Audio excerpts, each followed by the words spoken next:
Ang ganda lang sa paningin kapag ganito kaganda ang pinto mo sa kwarto.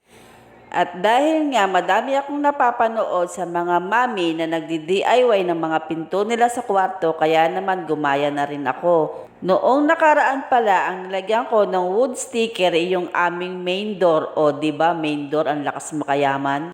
At dahil nag-makeover nga ako ng aming main door nung nakaraan, may natira pa akong wood sticker, kaya dito ko naman ikakabit sa aming master bedroom. O diba, ang lakas makayaman ni master bedroom, charis! Ilalagay ko nga pala yan sa kwarto naming mag-asawa at sa kwarto ng anak kong panganay, at idadamay ko na rin yung CR namin. Ayaw magpalagay ng bunso kong anak, yan nga pala yung katulong ko diyan, ayaw niyang palagyan yung kanyang pinto ng kwarto dahil mawawala daw yung design. May design kasi yung pinto niya sa kwarto, kaya naman ayaw niyang palagyan ng wood sticker. Kaya naman eto, tinulungan na lang niya akong magkabit dito sa aming kwarto at sa kwarto ng ate niya. Ang dami ko kasing napapanood sa Facebook na ganito ang kinakabit nila sa kanilang mga pinto. Kaya naman ginaya ko, at yan nga, hindi pa nga natatapos ang ginagawa namin dalawa ng anak kong bunso, ay talaga naman kinikilig na ako sa kalalabasan nito.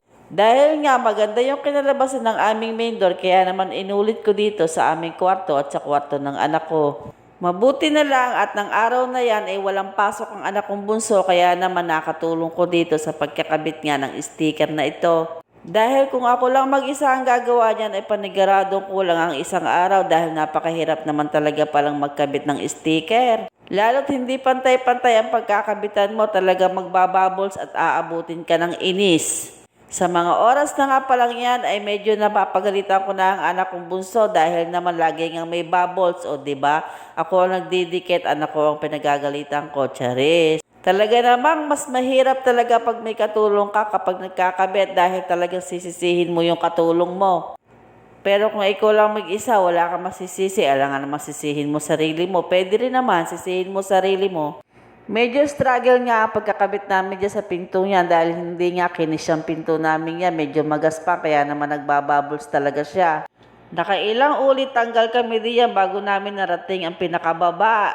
At yan yung mga oras na yan ay nandyan na kami sa baba, at medyo nahihirapan na naman kami diyan dahil nga sa baba na siya, hindi namin makita kung may bubbles o pantay. Pero dahil matatapos na at last na itong pintong ito, kaya naman pagtsagaan na lang natin para naman makamit natin ang mayamanin na pinto.